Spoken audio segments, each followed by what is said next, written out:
music is all about dynamics and about phrasing, and then it has so much to do with being a good actor.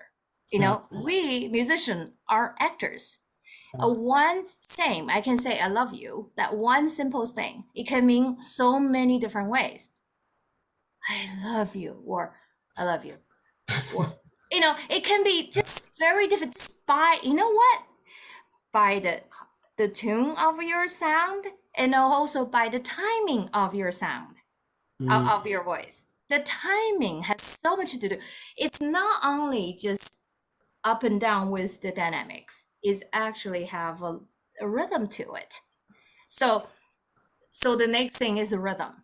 I cannot emphasize anymore for my student the rhythm. You have to have a metronome, and that's one thing I have to emphasize. Is the metronome cannot be something is a decoration.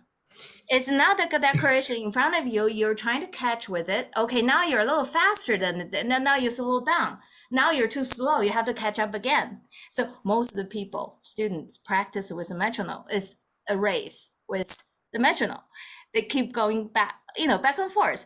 So now it's also not background music too. I have to exactly background music. So it's funny actually to make the student to sing with the metronome and subdivided beat.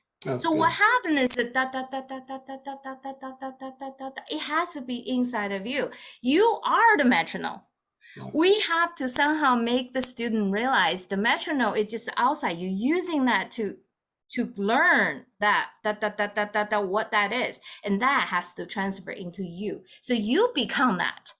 So when you have that, you can play a beautiful music phrase, but yet this inner beat is still there.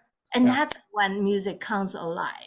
It's incredible how actually rhythm is the very soul of music. You get it perfect in your mind to make it, I guess, not perfect, or not mechanical, Not mechanical, exactly.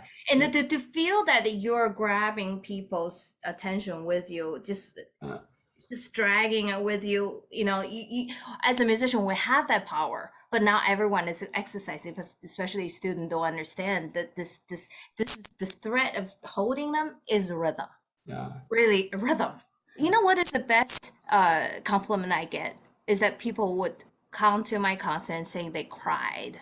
Yeah, that is the best, that you can touch people that way.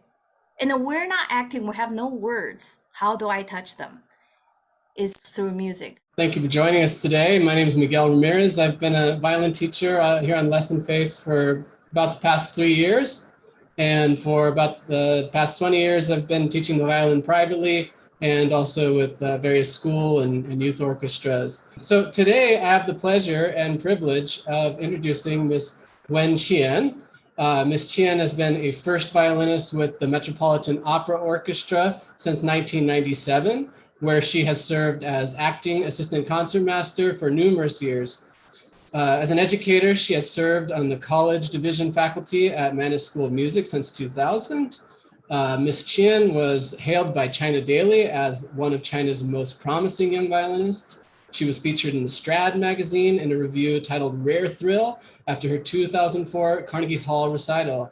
Miss Qian has enjoyed an active career as a soloist, chamber musician, and educator throughout China, America, and Europe. Miss Qian has been a Met Orchestra musician teacher on Lessonface since July 2020, and through this is available to violin students across the world for live online lessons. So the problem with the Met is that the opera is long. So that's the hours for the performance is very long. Yeah, so sometimes it's a Wagner from 6 to 12. That's possible. And then there's very heavy playing, such as Meistersinger, which is coming up. The first two acts, they think, oh, this is fine. And then you didn't realize the third movement comes, is like almost 2 hours, and then you don't stop. And it's fortissimo all the time. So by the end, you're really wiped out. So that's tough. And then the next morning, you had to get up again at maybe, 10:30 rehearsal, something like that. So that part is very tiring. But otherwise, it's such a pleasure. I mean, playing at the Met is the most it's just amazing for me. I learned so much actually just being in that orchestra with all my surrounding, with all my colleagues. They're the most amazing players. I play with them just with such a joy, and the camaraderie of this whole first violin section. Well, we just love it sitting there and loving each other, and it's just so great. The music is so wonderful. So, and I actually told you before, I learned a lot of my playing through the Met, sitting there with long hours, because I realized I cannot tense up. I cannot do that for an hour. I can't do that for 6 hours, you know? So then I had to relax. I had to make sure my shoulder is not up like this. I have to use my natural weight. I have to use the most efficient way to play. So that is something actually taught me a lot. And then also through singing, listen to all the best singer on the stage, I learned how to phrase. And I think that has a lot to do with, Met Orchestra has a special sound, has a special phrasing, has a special, just because we listen to the singer is the most natural human voice, you know? So yeah, so that's very insightful. That's very insightful. I know your students can definitely glean a lot of that, without having to do a 6-hour rehearsal themselves, but they can glean that you going through it to their own relaxation. They could do an hour and it's no big deal, right? And I really like what you said about listening to the singers. That's also really insightful. That's another thing very interesting you can try, to ask your student to sing. Yeah. If they can sing it right, they can play it right. Yeah. Because they're playing exactly how they sing. Yeah. So if they sing with with an intention, with a extension, with all this, you see in their body, they're really into it. Their body tells you when they do this, they're not into it. Yeah. So when they're able to sing, they can play. When we were starting to learn the violin, we always have the teacher saying the violin up, and you play like this. And I find that that's completely not necessary, because when you put your violin so far out, what happens that to make this bow straight, your bow has to go forward so much more. And your whole body is going this way. You're going to twist. Exactly. Yeah. You're switching this way. So the most important thing is find the center. Where the center is really your elbows. Look, your elbows naturally just centered in right below you. And then you just do this. It's right below you, the most comfortable. And how do we communicate that ultimately, that's going to be the easier way to play? Well, first of all, I think playing the violin, most of the time, we make it harder for yourself. We absolutely making it harder for yourself. It should be as easy as you pick up a spoon, start eating, as easy as you start walking, your hand just naturally swinging around. And that's what we try to achieve when we teach. The number one thing is, how do I make it easier for me? By not doing, but doing a lot. Like you said, with the, when you're an athlete, you can do all these things, but if you're not really doing it efficiently, you're overwearing yourself. How do we communicate that to a student? It's worth it in the end, I think that maybe to get them to feel I call it to feel the sweetness of the relaxation. So using one thing to get them to understand the comfort of it. It's the same as I play some tennis, so therefore it's very much like sport. Early preparation is so important, because when the ball when it came here, you start swinging, it's too late. The ball's coming, you already anticipating where it's gonna be. Your whole movement's preparing, and as soon as it's close, you're already with the ball. That's really well said. Find the sweetness. Find that one little. If you can just get to that point where it's that's easy, and then then you can, maybe that light will go on, and then they can exactly that towards that path. Yeah, I like that. Good, yeah. Good. Yeah. So So same thing as everything with right hand too. So if they feel the sweetness when they can move so freely, but yet making a great sound, that's when they really wanted to do it. You know? uh, then they got self-motivating at that point. Yeah, that's great. Exactly. That's great because I mean, sometimes it's just how to get them there, you know, and that I like that. Find the sweetness of that. Yeah. Just Yeah. Okay. momentarily, even just a little bit. When they feel taste a little bit, they wanted to keep going. You know? Yeah. Yeah. Exactly. Exactly. Yeah. They see a success there. You're like, oh, I didn't know I could do that.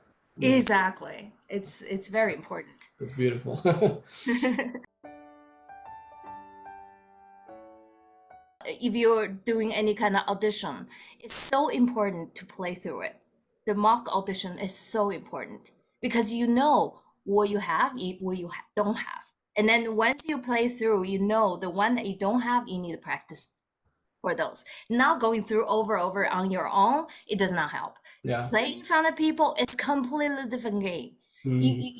Your tension starts and your hands start shaking. You have to go through it to know what it is. Yeah, then you can be happy about, you know, when you're those mistakes that you are making, you can actually be happy about them because like, well, hey, I got that information for free. Now I can actually go through it and then actually have, you know, it's like free information, right? You know, Yep. for before it actually really counts, you know. What are the aspects that you look at most, you know, during like the pre-screening and live auditions and I guess are you like looking at, do you ever compare, you know, like, okay, a student has a pre-screening, you know, certain thing, and then when live audition, like, oh, are you looking for improvements between those two things? Or, you know, I what are you don't most think that looking for, I I guess? don't think it matters that much because there's so many students. You really have to understand there are 200, 400 Yeah. people. Once you have to screen them all, and then by the second time, you don't know whether you hurt this person or not. So it's really based on each time, each you Independently. know, yeah. Even if you send the same tape, sometimes I would not know. Yeah. the, Okay. the tape Yeah. from last year, I would not know. Yeah, Yeah. I really is. I'm honestly speaking. I Yeah. mean, some conservatory might be a little bit more strict about it, but I wouldn't know because I'm just going through the list of people. Yeah. So what gives me something that tells me someone who has a potential is not about the ability playing. It's about how much they want to say in their music.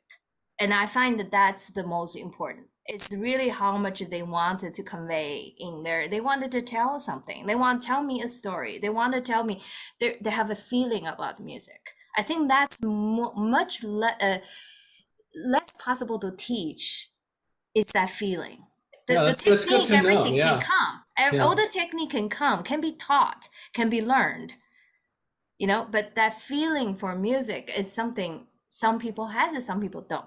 All right. Yeah, thank you very much. And thank you very much for hosting. And you're a wonderful host. You're Oh, thank completely ask the right questions and very interesting. Oh, So thank you. This is the first time I've done anything like this, so I you're wasn't a sure how it was natural. going to go. But, but you know, when we talk about violin and all that, I mean, it's not too hard, I guess. Yeah. Yeah, All yeah, right. yeah. Well, thank Great. you all, and thank you Thank you for all so who left comments. much. All right. Bye bye. Bye bye.